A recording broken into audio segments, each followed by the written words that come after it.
Mga pagbasa ng mga salita ng makapangyarihang Diyos ukol sa paghahangad sa katotohanan. Ang kahulugan ng paghahangad sa katotohanan, 4. Magsimula tayo sa pagbabalik tanaw sa pinagbahaginan natin noong ating huling pagtitipon. Sa huli nating pagtitipon, pinagbahaginan natin ang paksa ng ang kahulugan ng paghahangad sa katotohanan. Una nating pinagtuunan ang tanong na ito. Yamang ang mga bagay na pinaniniwalaan ng mga tao na mabuti at tama ay hindi ang katotohanan.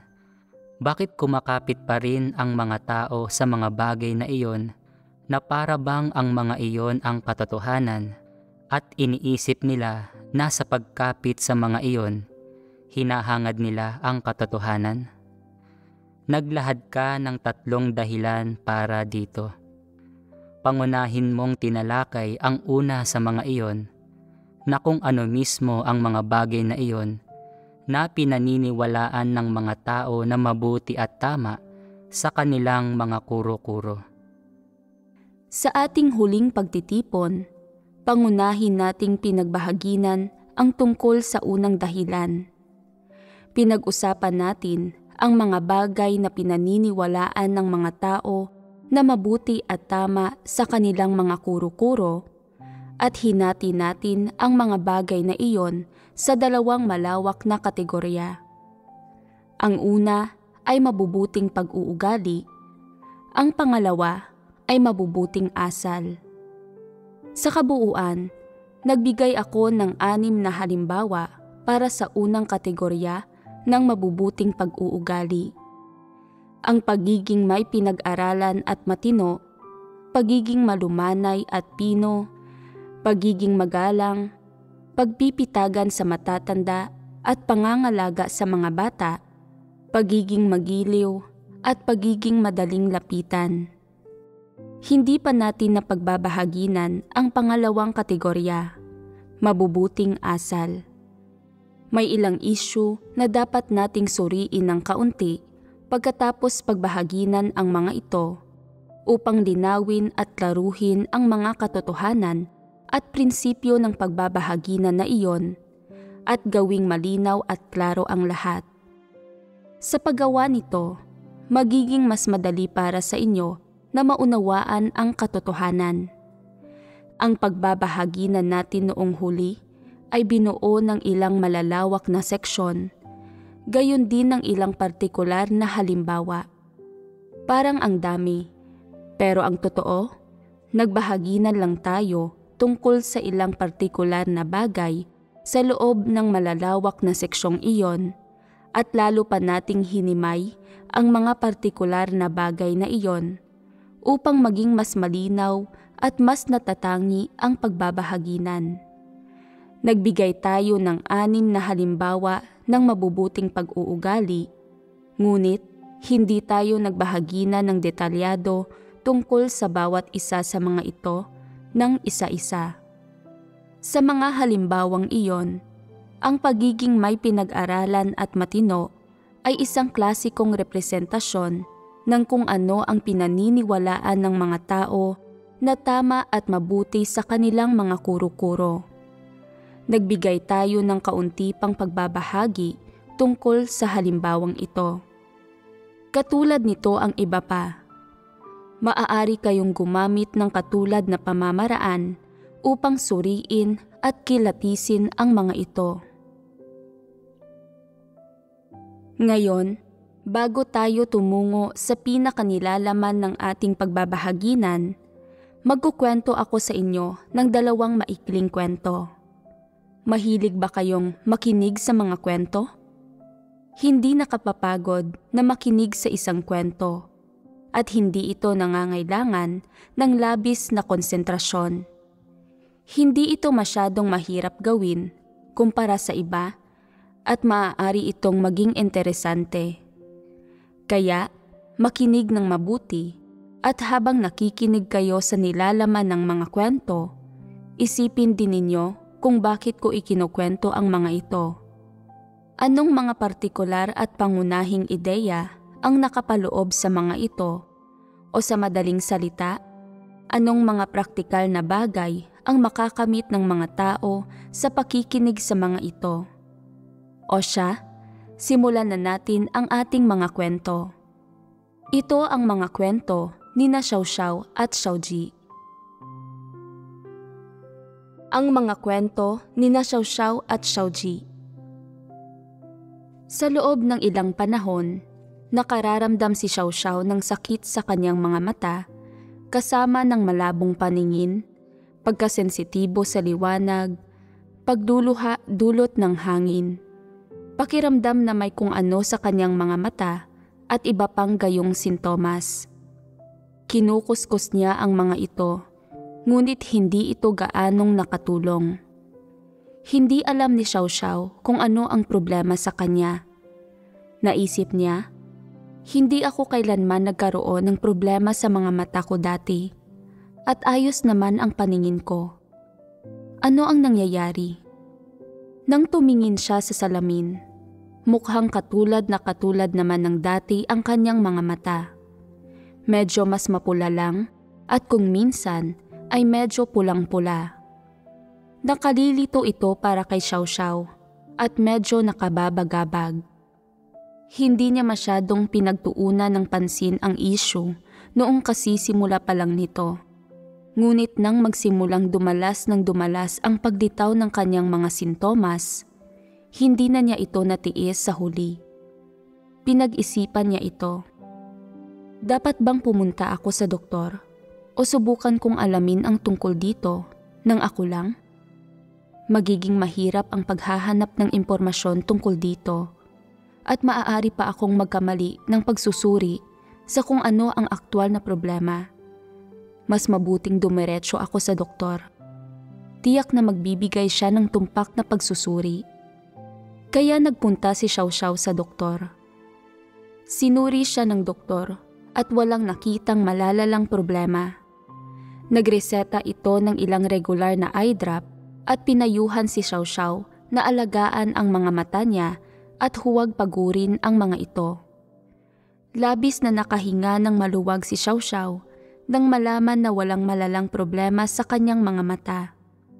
Pagka-uwi niya, ginamit ni Xiaoxiao ang eye drops araw-araw sa mga oras at sa dosis na iniutos sa kanya ng doktor at sa loob ng ilang araw, bumuti ang kanyang mga sintomas. Gumaan ng husto ang pakiramdam ng puso ni Xiaoxiao. Nadama niya na kung kaya itong malunasan ng gamot, maaaring hindi malala ang problema. Ngunit hindi nagtagal ang pakiramdam na iyon at makalipas ang ilang panahon, bumalik ang mga sintomas niya. Tinaasan ni Xiaoxiao ang doses ng kanyang eye drop at medyo bumuti ang pakiramdam ng kanyang mga mata at medyo naibsan ang mga sintomas niya. Ngunit makalipas ang ilang araw, bumalik sa dati ang kanyang mga mata at lumala at mas dumalas ang mga sintomas. Hindi ito maunawaan ni Xiaoxiao at nakaramdam na naman siya ng kalungkutan. Ano ang gagawin ko? Hindi umiepekto ang gamot na ibinigay sa akin ng doktor. Ibig sabihin ba nito, may malubhang problema sa mga mata ko? Hindi ko ito maaaring baliwalain. Sa pagkakataong iyon, nagpasya siyang hindi na muling magpatingin sa doktor o kumonsulta rito tungkol sa kanyang mga problema sa mata. Sa halip, pinili niyang lutasin ang problema ng mag-isa. Nag-online siya at nakahanap ng lahat ng uri ng video at impormasyong nauugnay sa kanyang mga sintomas.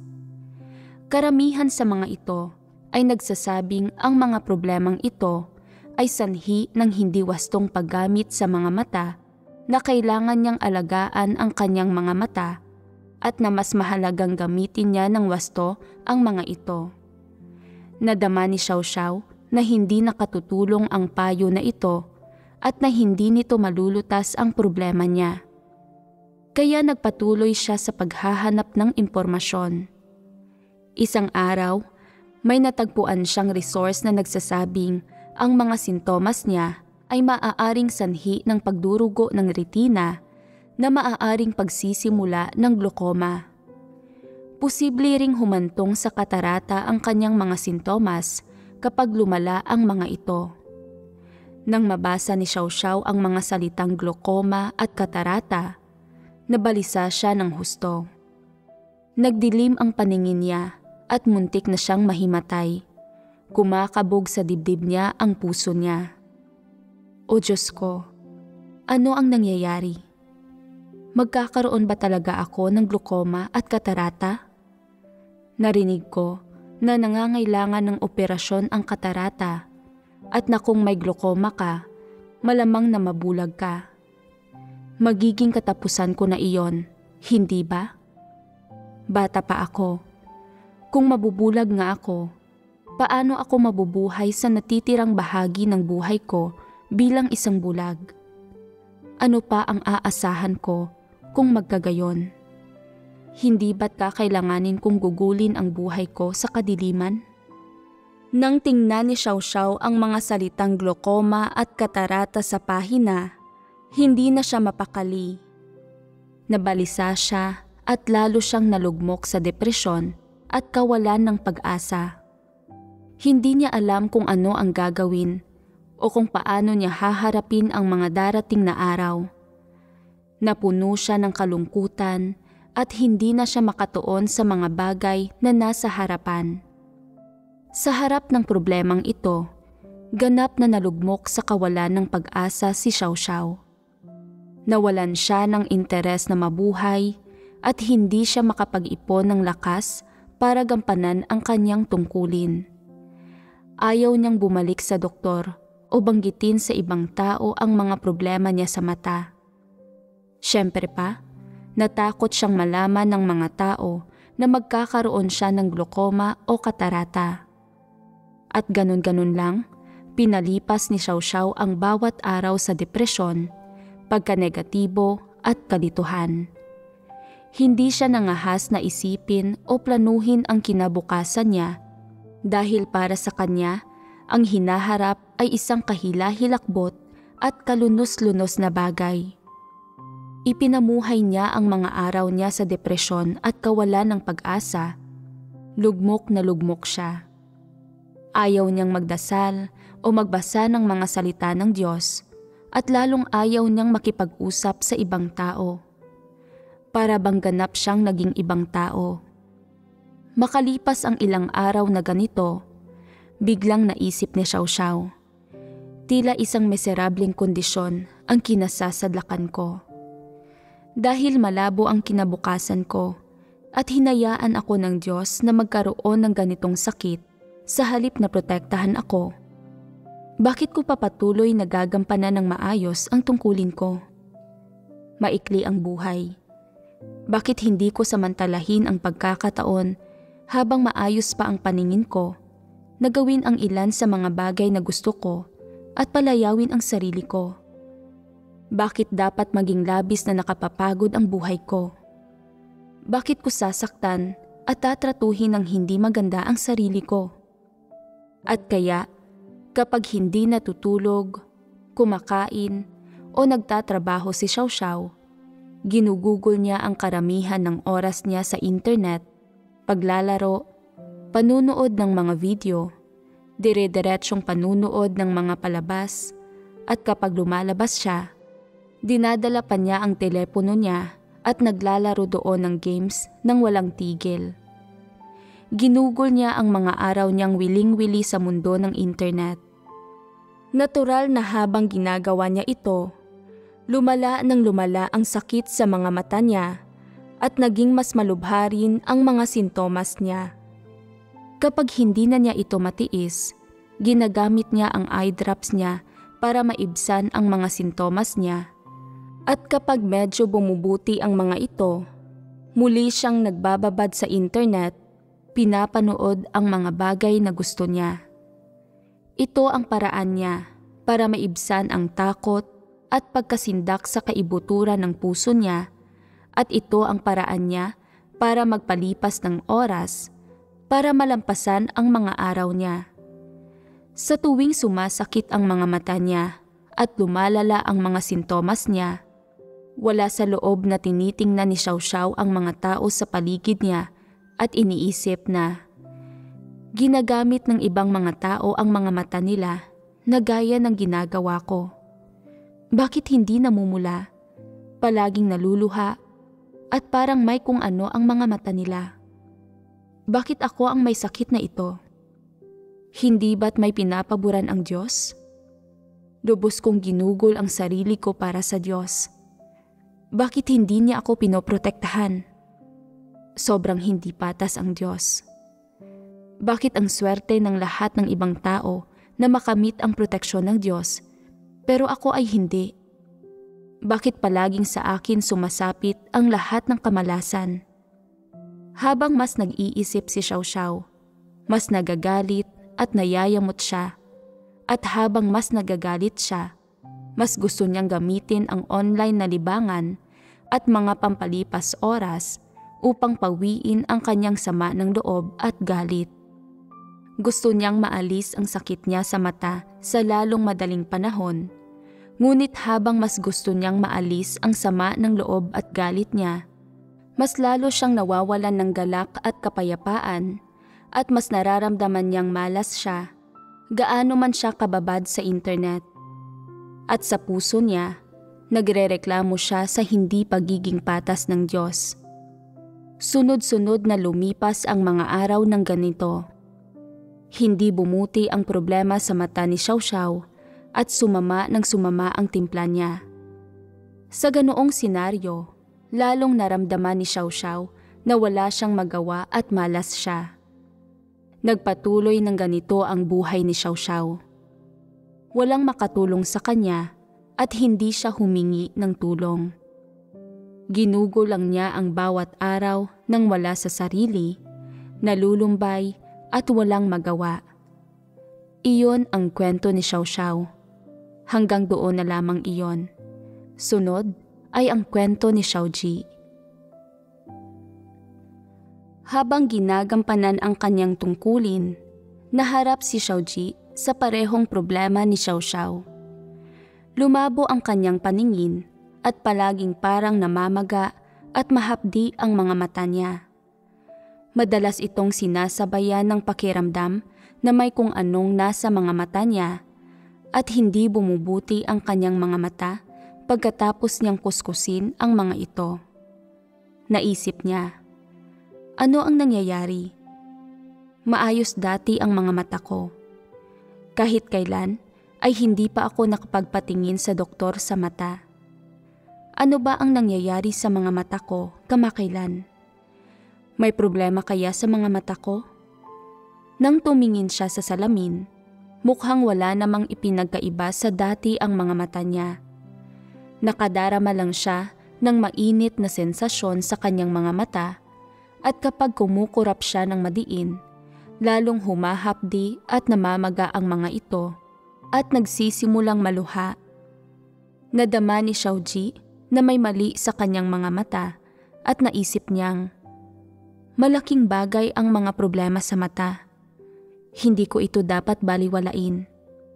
Gayunpaman, hindi naman masyadong masama ang pakiramdam ko at hindi ito nakakaapekto sa aking buhay o tungkulin. Masyadong abala ang mga bagay-bagay sa gawain ng iglesia kamakailan at ang pagpunta sa doktor ay magkakaroon ng mga epekto sa aking tungkulin. Maghahanap na lang ako ng impormasyon tungkol dito kapag may libreng oras ako. Pagkatapos magdesisyon ng ganito, naghanap si Xiaoji ng nauugnay na impormasyon nang magkaroon siya ng libreng oras mula sa kanyang tungkulin at nalaman niyang walang malaking problema sa kanyang mga mata. Ang matagalan at sobrang paggamit ng kanyang mga mata ang dahilan kaya hindi siya komportable. Sa tamang paggamit, wastong pangangalaga at ilang naaangkop na ehersisyo, babalik sa normal ang kanyang mga mata. Masayang-masaya si Xiaoji nang mabasa niya iyon. Hindi ito malaking problema, kaya hindi na kailangang lubos na mag-alala tungkol dito. Sinasabi ng source na ito na kailangan kong gamitin ng tama ang mga mata ko at i-ehersisyo ang mga ito ng tama. Kaya sisiyasatin ko na lang kung paano gamitin ng tama ang mga mata ko at kung anong mga ehersisyo ang dapat kong gawin para maibalik sa normal ang mga ito. Pagkatapos ay naghanap pa siya ng nauugnay na impormasyon at mula rito, pumili siya ng ilang pamamaraan at diskarte na naaangkop sa kanyang sitwasyon. Mula noon, bukod pa sa kanyang normal na buhay at pagganap sa tungkulin niya, nagkaroon ng bagong gawain si Xiaoji, ang pangalagaan ang kanyang mga mata. Araw-araw niyang isinasagawa ang mga paraan ng pangangalaga sa mga mata na natutunan niya. Habang sinusubukan niya ang mga ito, pinapakiramdaman niya kung naiibsan ba ng mga ito ang mga sintomas ng kanyang mga mata. Pagkalipas ng isang panahon ng pagsubok at paggawa sa mga ito, nadama ni Xiaoji na ang ilan sa mga pamamaraan ay epektibo, habang ang iba ay maganda lang sa teorya, hindi sa gawa. Hindi man lang maaayos ng mga ito ang problema niya. At kaya, batay sa kanyang mga natuklasan mula sa panimulang yugtong iyon, pumili si Xiaoji ng ilang pamamaraan at diskarte para sa pagpapanatili ng malusog na mga mata na gumagana sa kanya. Araw-araw niyang isinagawa ang tamang paggamit ng mga mata at pangangalaga sa mga ito, sa tuwing hindi maaantala ng paggawa nito ang kanyang tungkulin. Makalipas ang ilang panahon, talagang bumuti ng bumuti ang pakiramdam ng mga mata ni Xiaoji.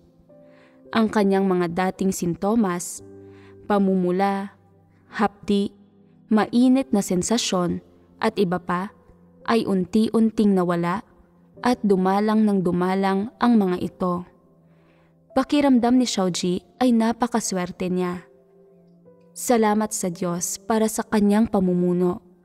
Biyaya at patnubay niya ito.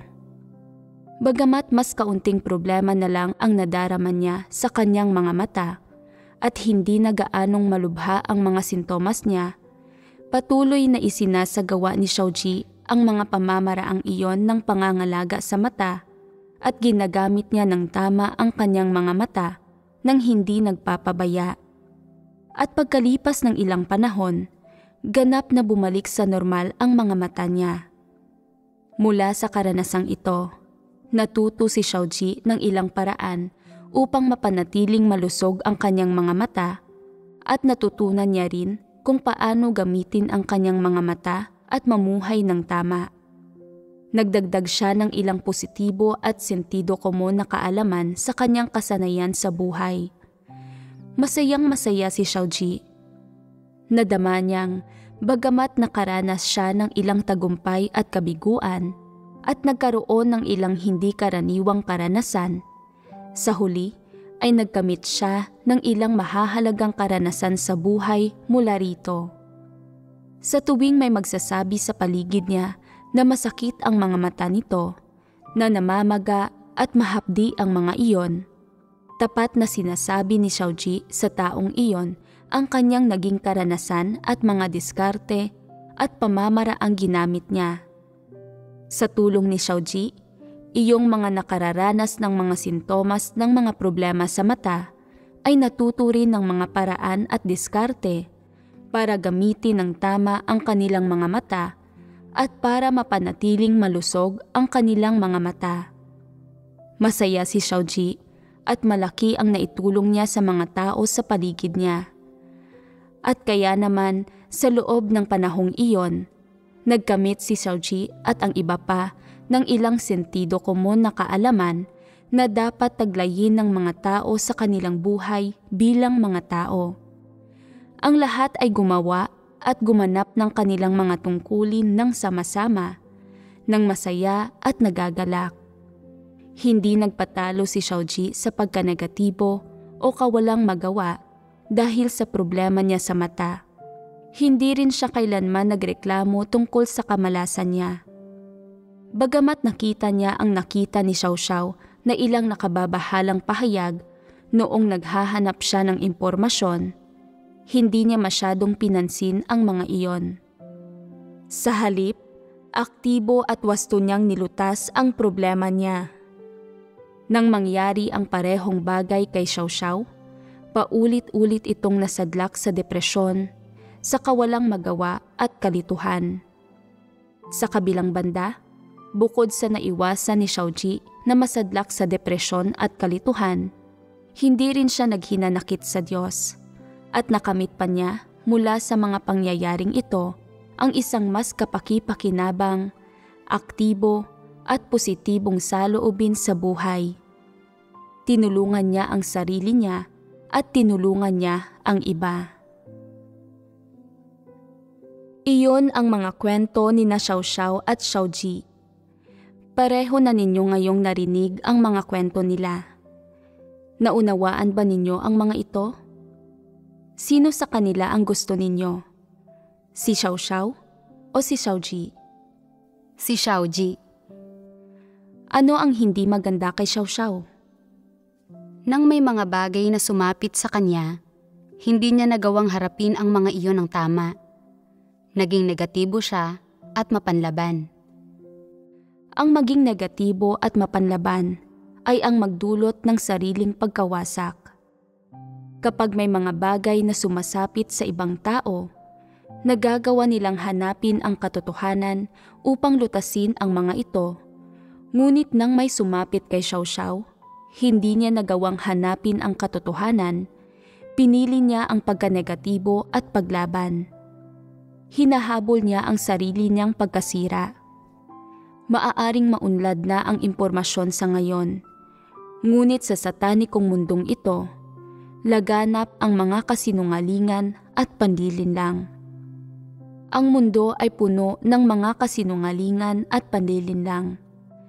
Kapag nahaharap sa anumang issue o anumang uri ng impormasyon sa magulong mundong ito, dapat na magkaroon ang mga tao ng karunungan, dapat silang maging matalino at matalas ang pangunawa, at dapat silang maging mapagkilatis. Dapat nilang mahigpit na salain ang iba't ibang uri ng impormasyon mula sa tamang pananaw. Ang mga tao ay hindi dapat agad-agad naniniwala sa anumang pahayag, at lalong hindi nila dapat agad-agad tinatanggap ang anumang uri ng impormasyon. Sa mundo ni Satanas, nagsisinungaling ang lahat ng tao at hindi kailanman napapanagot ang mga sinungaling. Nagsisinungaling sila at iyon na iyon. Walang sino man sa mundong ito ang tumutuligsa sa mga kasinungalingan. Walang tumutuligsa sa panlilinlang. Mahirap maarok ang puso ng tao, at sa likod ng bawat sinungaling, mayroong layon at mithiin. Halimbawa, nagpatingin ka sa doktor at sinabi niyang, kailangang gamutin ka agad ang sakit mo.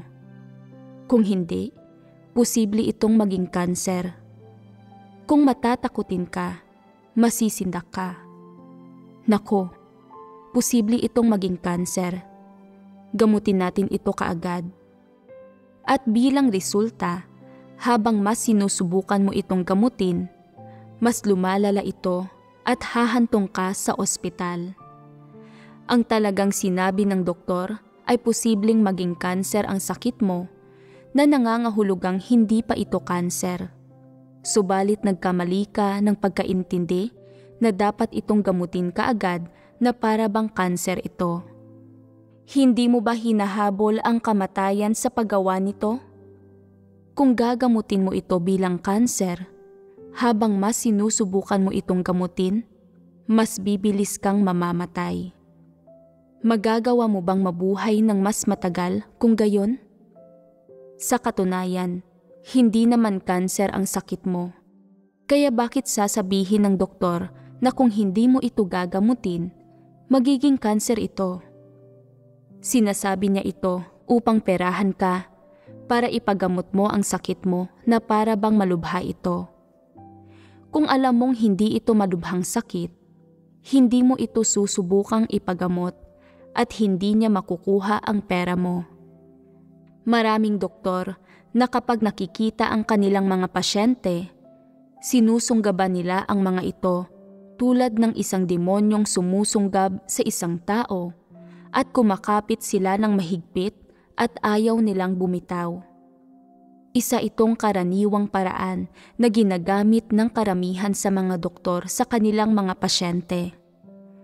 Nagsisimula sila sa pagsasabi sa iyo kung gaano sila kasikat, kung gaano sila kagaling sa medisina, kung gaano karaming tao na ang napagaling nila, kung anong mga sakit na ang nagamot nila, at kung gaano katagal na silang nanggagamot.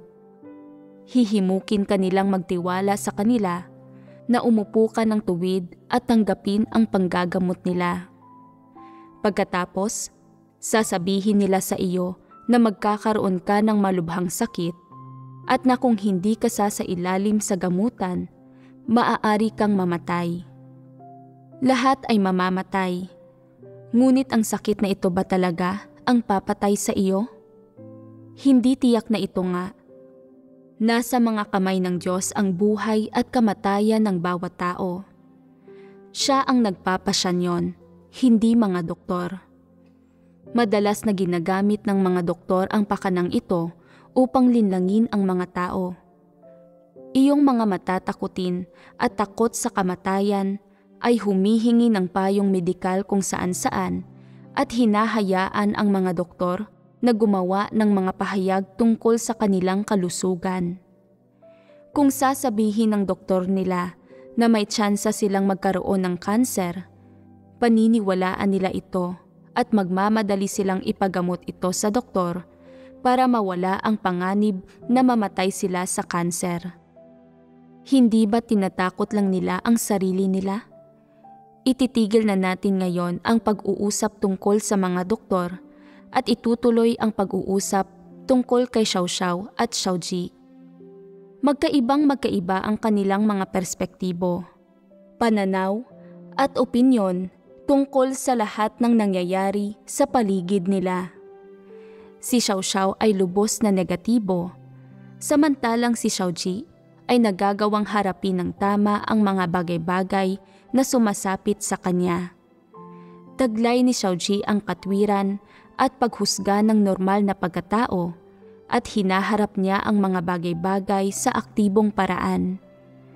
Patuloy rin niyang ginagampanan ang kanyang tungkulin. Magkaibang-magkaiba silang dalawa. Kapag may sumasapit kay Xiaoxiao, pinagpapasyahan niyang wala ng pag-asa ang sitwasyon at padalos-dalos na kumikilos.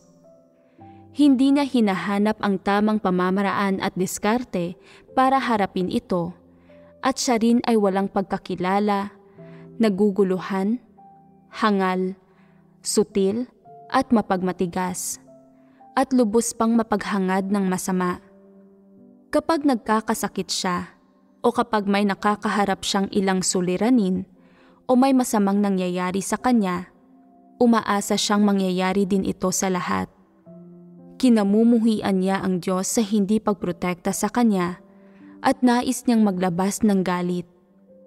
Ngunit hindi siya nangangahas na maglabas ng galit at ibuntun ito sa iba, kaya inilalabas niya ang galit niya at ibinubuntun ito sa sarili niya. Hindi ba't isa itong malupit na disposisyon? Ang maging mapaghinanakit, mapagpuot at mainggitin kapag may ilang munting bagay na hindi umaayon sa gusto mo, iyan ay pagiging malupit. Kapag may sumasapit kay Xiaoji, mayroon siyang katwiran at paghusga ng normal na pagkatao. Mayroon siyang karunungan at pinipili niya ang mga dapat piliin ng isang taong may normal na pagkatao. Bagamat si Xiaoji ay may kaparehong karamdaman kay Xiaoxiao, nalutas ang problema niya sa huli. Samantalang hindi kailanman nagawang lutasin ni Xiaoxiao ang problema nito at patuloy itong lumubha at lalo pang lumala.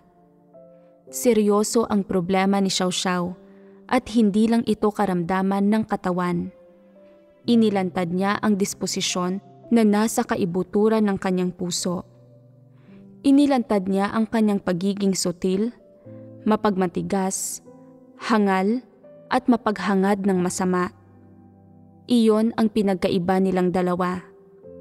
Kung mayroon kayong mas detalyadong kaalaman at pagkaunawa sa kung paano namumuhay ang dalawang taong ito, pati na ang kanilang mga saloobin at pamamaraan sa pagharap sa mga bagay-bagay, maaari ninyong ituloy ang pagbabahaginan tungkol dito sa ibang pagkakataon. Ihambing dito ang inyong sarili at pumulot ng aral mula rito. Siyempre pa, dapat kayong pumasok sa mga bagay-bagay sa aktibong paraan tulad ni Xiaoji. Dapat ninyong harapin ng tama ang buhay at magsikap kayo na tingnan ang mga tao at bagay at umasal at kumilos ng ganap na ayon sa mga salita ng Diyos na ang pamantayan ninyo ay ang katotohanan, upang kayo ay maging mga taong naghahangad sa katotohanan. Dapat hindi kayo maging tulad ni Xiao Xiao. Hindi ba't ganoon iyon?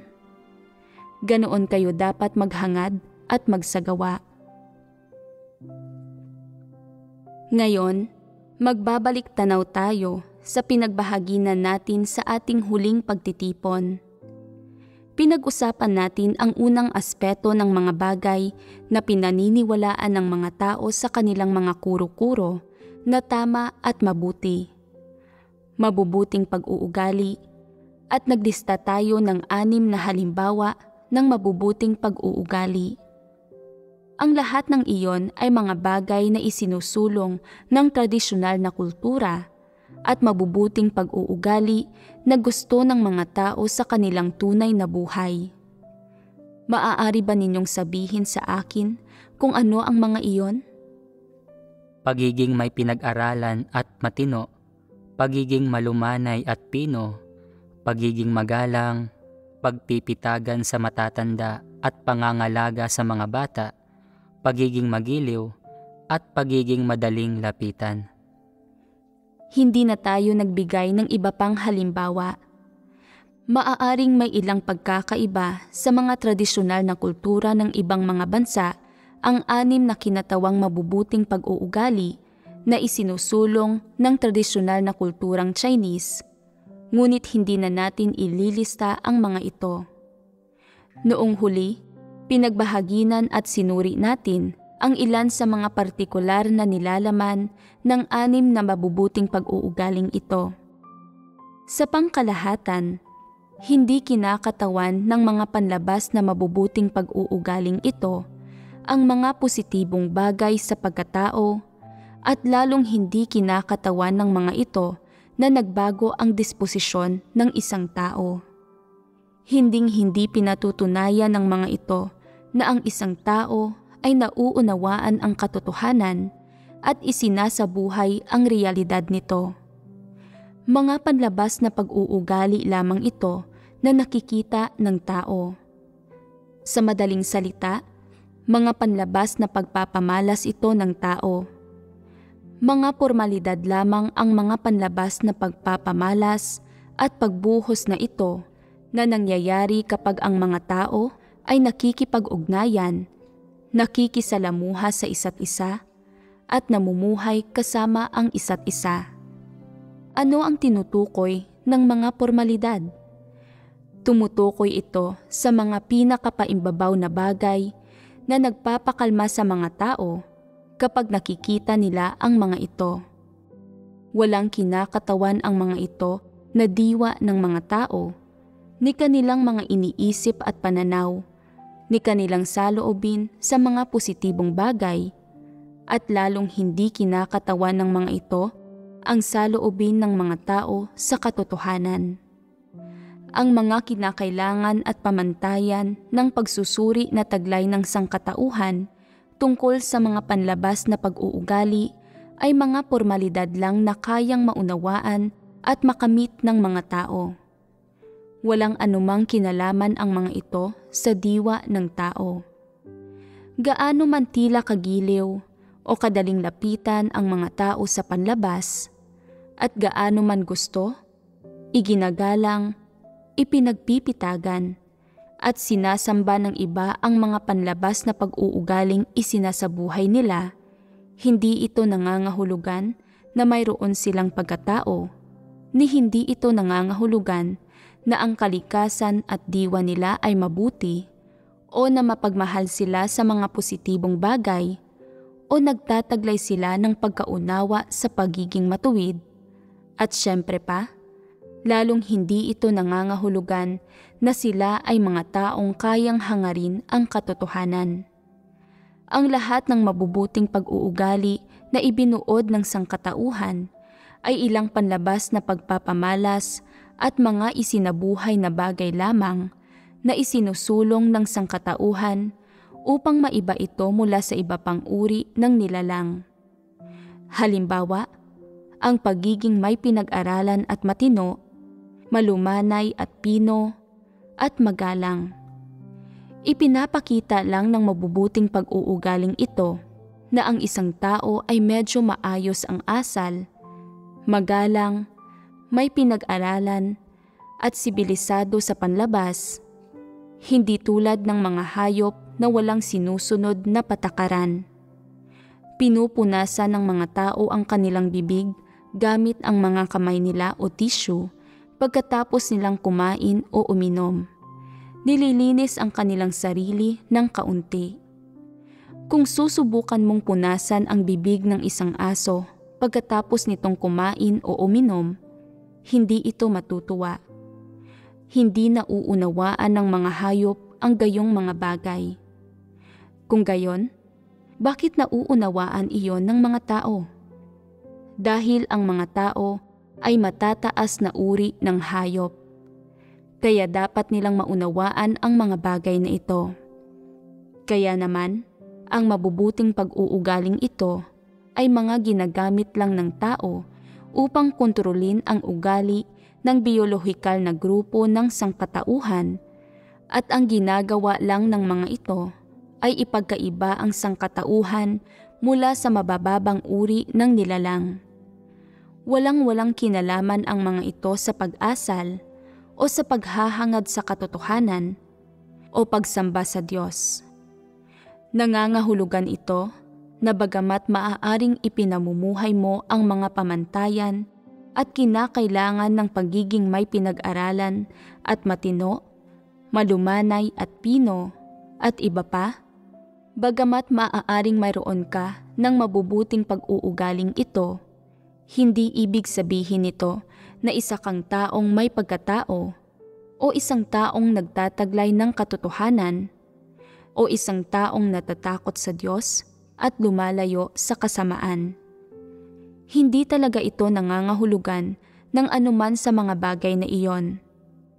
Sa kabaligtaran, nangangahulugan lang ito na matapos sumailalim sa sistema ng edukasyon sa pag-uugali at sa mga pamantayan ng kagandahang asal, naging medyo mas disiplinado ang iyong pananalita, mga ekspresyon ng mukha, tindig at iba pa. Ipinapakita nito na mas nakahihigit ka sa mga hayop at may kaunting wangis ng tao. Ngunit hindi nito ipinapakita na isa kang taong naghahangad sa katotohanan. Maaari pa ngang masabi na wala itong anumang kinalaman sa paghahangad sa katotohanan. Ang pagtataglay mo ng mabubuting pag-uugaling ito ay hinding-hindi nangangahulugang nagtataglay ka ng mga tamang kondisyon para sa paghahangad sa katotohanan, at lalong hindi ito nangangahulugan na nakapasok ka na sa realidad ng katotohanan at nakamit ang katotohanan. Ganap itong hindi nagpapakita ng mga bagay na iyon. Sino mang nakapag-alaga na ng pusa o aso ay madarama na may kung anong kaibig-ibig sa mga ito. Ang ilang pusa at aso ay talagang may mabuting asal. Kapag gusto ng ilang pusa na pumunta sa silid ng amo ng mga ito, magmamyaw ang mga ito ng ilang beses sa pinto bago papasok. Hindi papasok ang mga ito kung walang sasabihin ang amo. Papasok lang ang mga ito kapag sinabi ng amo na Pasok. Kahit ang mga pusa ay nakapagsasagawa ng ganitong uri ng magandang kaugalian, marunong humingi ng pahintulot ang mga ito bago pumasok sa silid ng amo. Hindi ba't isa iyong uri ng mabuting pag-uugali? Kung kahit na ang mga hayop ay maaaring magtaglay ng mabuting pag-uugali, gaano pa mas napatataas ang mga tao kaysa sa mga hayop ng mabubuting pag-uugaling taglay nila? Ito ang pinakamababang antas ng sentido komon na dapat taglayin ng mga tao. Hindi ito kailangang ituro. Napaka-normal na bagay nito. Maaaring madama ng mga tao na medyo naaangkop ang ganitong uri ng mabuting pag-uugali at maaaring maging mas komportable ang pakiramdam nila dahil dito. Ngunit ang pagsasabuhay ba sa mabubuting pag-uugaling ito ay kumakatawan sa kalidad o diwa ng kanilang pagkatao? Hindi ito kumakatawan doon. Mga tuntunin at pamamaraan lamang ang mga ito na dapat mayroon ang isang tao sa kanyang mga kilos. Wala talagang kinalaman ang mga ito sa kalidad at diwa ng pagkatao ng isang tao. Halimbawa, ang mga pusa at aso. Ano ang pagkakatulad ng mga ito? Kapag binibigyan ang mga ito ng mga tao ng makakain, nagpapahayag ng pagiging malapit ng kalooban at pasasalamat ang mga pusa at aso. Nagtataglay ng ganitong uri ng asal ang mga ito at nakapagpapakita ang mga ito ng ganitong uri ng pag-uugali. Ang kakaiba sa mga ito ay na ang isa sa mga ito ay bihasa sa paghuli ng daga, habang ang isa pa ay bihasa sa pagbabantay sa bahay. Maaaring iwanan ng pusa ang amo nito anumang oras at sa anumang lugar. Kapag may makakatuwaan, malilimutan ng pusa ang amo nito at hindi ito papansinin. Ang isang aso ay hindi kailanman iiwan ang amo nito. Kung kinikilala ka nito bilang amo, kahit na magpalit ito ng mga may-ari, makikilala ka pa rin nito at ituturing ka nitong amo. Iyon ang kaibahan sa pagitan ng mga pusa at aso patungkol sa moral na kalidad ng pag-uugali at diwa ng mga ito. Ngayon, pag-usapan natin ang mga tao. Sa mga pag-uugali na pinaniniwalaan ng tao na mabuti, tulad ng pagiging may pinag-aralan at matino, magalang, madaling lapitan at iba pa. Bagamat may ilan na nahihigitan ang pag-uugali ng ibang nilalang, ibig sabihin, ang nagagawa ng tao ay nahihigitan ang mga kakayahan ng ibang nilalang. Ang mga ito ay walang iba kundi mga panlabas na pag-uugali at tuntunin lamang. Mga pamamaraan lang ang mga ito na ang layon ay kontrolin ang pag-uugali ng mga tao at ipagkaiba sila mula sa ibang uri ng nilalang. Ang pagtataglay ng mabubuting pag-uugaling ito ay maaaring magparamdam sa mga tao na naiiba sila o mas nakahihigit sila sa ibang uri ng nilalang. Ngunit ang totoo, sa ilang aspeto ay umaasal ang mga tao ng mas masahol pa sa mga hayop. Halimbawa, ang pagpipitagan sa matatanda at pangangalaga sa mga bata. Sa mundo ng mga hayop, mas mahusay ang mga lobo kaysa sa mga tao sa paggawa nito. Sa isang pangkat ng mga lobo, aalagaan ng mga lobong nasa hustong gulang ang maliit na lobo, kanino man itong anak. Hindi nila ito aapihin o sasaktan. Nabibigo ang tao na gawin ito, at sa aspetong ito, mas masahol pa sa isang pangkat ng mga lobo ang sangkatauhan. Anong uri ng pagpipitagan sa matatanda at pangangalaga sa mga bata ang taglay ng sangkatauhan? Tunay bang may kakayahan ang mga tao na matamo ito? Karamihan sa mga tao ay walang kakayahang pangalagaan ang mga bata. Hindi nagtataglay ang mga tao ng gayong uri ng mabuting pag-uugali na nangangahulugang hindi sila nagtataglay ng ganoong uri ng pagkatao. Halimbawa, kapag ang isang bata ay kasama ng kanyang mga magulang, medyo magiging magiliw at madaling lapitan ang mga tao kapag nakikipag-usap sa batang iyon. Ngunit kapag wala roon ang mga magulang niya, lumalabas ang malademonyong katangian ng mga tao. Kung kakausapin sila ng bata, hindi nila siya papansinin o maiirita pa nga sila sa bata at aapihin siya.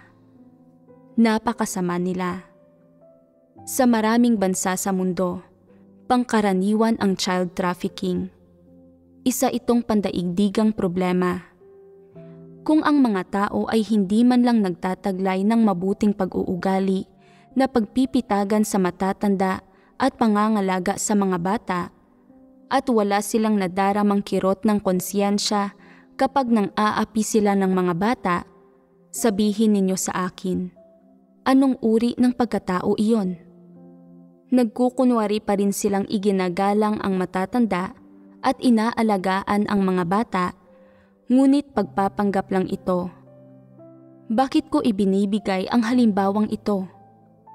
Dahil kahit na isinulong ng sangkatauhan ang mabubuting pag-uugaling ito at iminungkahi ang mga kinakailangan at pamantayang ito para sa pag-uugali ng mga tao, hinding-hindi mababago ang tiwaling diwa ng tao. May kakayahan man ang mga tao na magawa ang mga ito o wala, o gaano man karaming mabubuting pag-uugali ang taglay nila.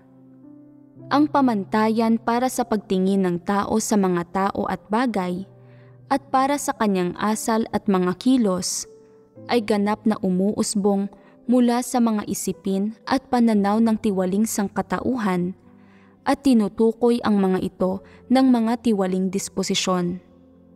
Bagamat kinikilalang mabuti at matataas na pamantayan ang mga kinakailangan at pamantayan na isinulong ng sangkatauhan, may kakayahan ba ang mga tao na matamo ang mga ito? Wala. Problema iyon. Kahit na ang isang tao ay kumikilos ng medyo mas mabuti sa panlabas at ginagantimpalaan at kinikilala siya para dito, kahit iyon ay nahahaluan ng pagkukunwari at panlilinlang, dahil tulad ng kinikilala ng lahat, madali lang gumawa ng kaunting kabutihan. Ang mahirap ay ang paggawa ng mabuti ng habang buhay.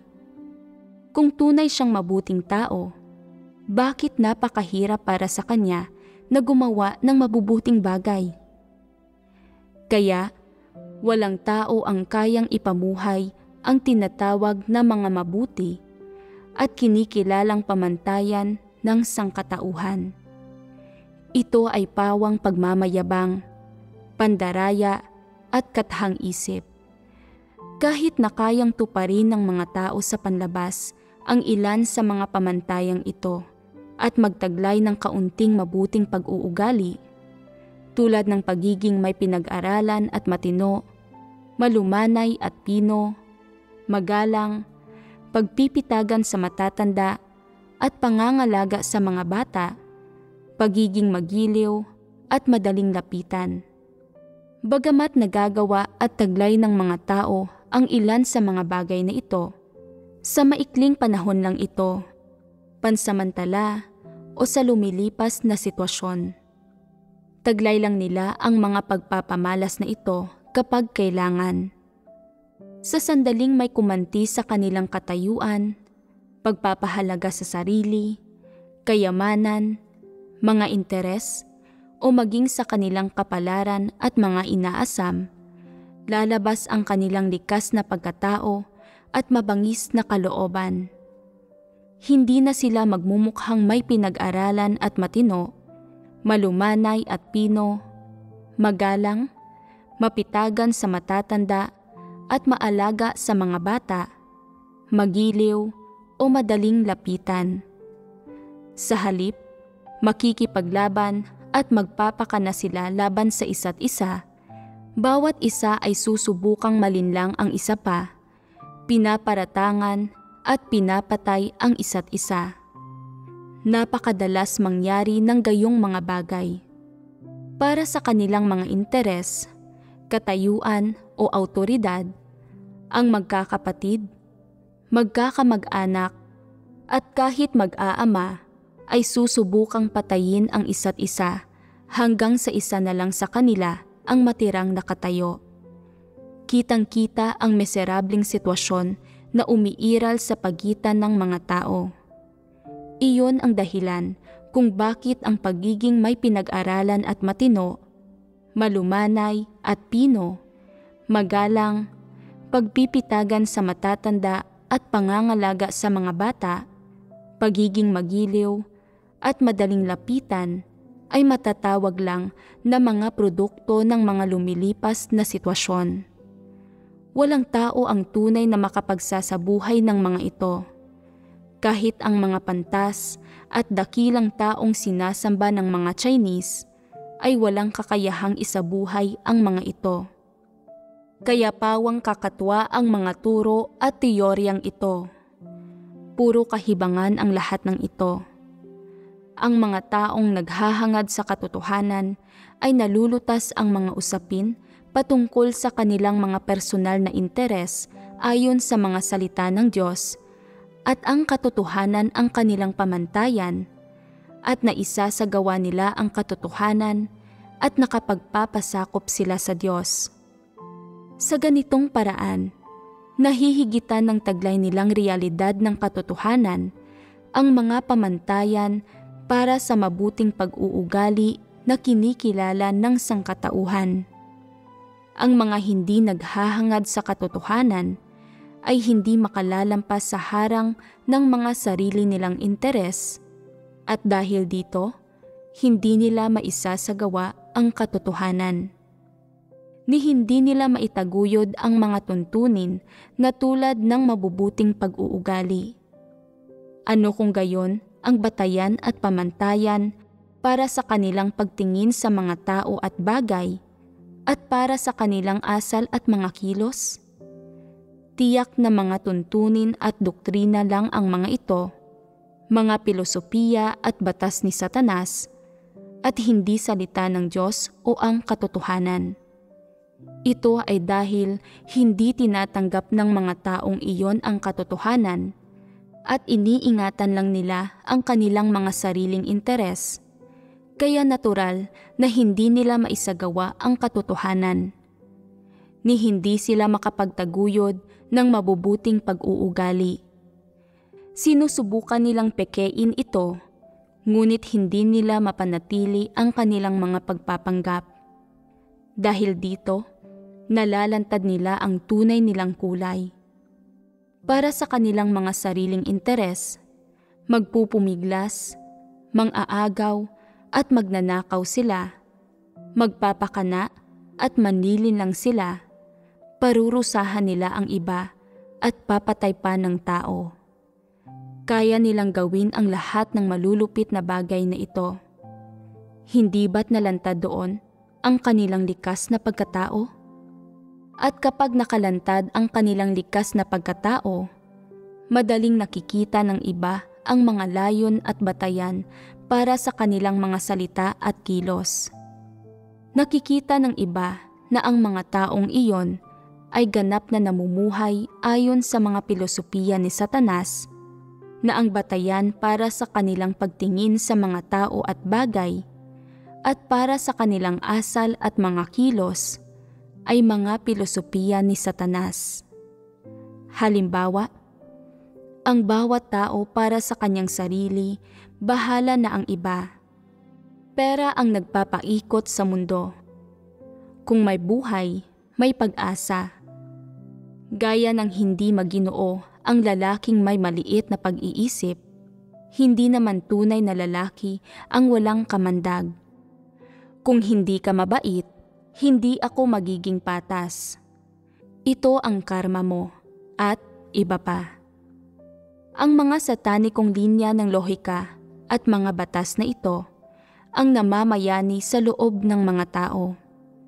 Kapag ang mga tao ay namumuhay ayon sa mga bagay na ito, ang mabubuting pag-uugali na tulad ng pagiging may pinag-aralan at matino, malumanay at pino, magalang, pagpipitagan sa matatanda at pangangalaga sa mga bata at iba pa, ay nagiging mga maskara na ginagamit ng mga tao upang magpanggap. Nagiging pagkukunwari ang mga ito. Bakit nagiging pagkukunwari ang mga ito? Dahil ang pundasyon at mga batas na talagang ipinamumuhay ng mga tao ay mga bagay na ikinintal ni Satanas sa tao at hindi ang katotohanan. At sa gayon, ang pinakapangunahing konsensya at moralidad ng tao ay walang epekto sa isang taong hindi nagmamahal sa katotohanan. Kapag may nangyari na konektado sa kanyang mga interes, lalabas ang tunay niyang pagkatao at sa oras na iyon ay makikita ng mga tao ang tunay niyang mukha. Gulat na sasabihin ng mga tao, pero hindi ba't karaniwan ay napakamalumanay niya, magalang at maginoo? Bakit kaya kapag may sumasapit sa kanya, tila ganap siyang nagiging ibang tao? Sa katunayan, hindi nagbago ang taong iyon. Noon lang talaga nabunyag at nalantad ang kanyang tunay na pagkatao. Kapag walang kinalaman sa kanyang mga interes ang mga bagay-bagay at bago ang pakikipaglaban, lahat ng ginagawa niya ay panlilin lang at pagpapanggap. Ang mga batas at batayan ng kanyang pag-iral na inilalantad niya kapag naaapektuhan o nanganganib ang kanyang mga interes, at kapag tumitigil siyang magpanggap, ay ang kanyang likas na pagkatao, kanyang diwa at ang tunay na siya. Kaya naman, anumang uri ng mabubuting pag-uugali ang taglay ng isang tao, gaano man kamukhang walang kapintasan para sa ibang mga tao ang kanyang panlabas na pag-uugali, hindi ito nangangahulugan na isa siyang taong naghahangad sa katotohanan at nagmamahal sa mga positibong bagay. Kahit papaano, hindi ito nangangahulugang mayroon siyang normal na pagkatao at lalong hindi ito nangangahulugang mapagkakatiwalaan siya o marapat na makaugnayan.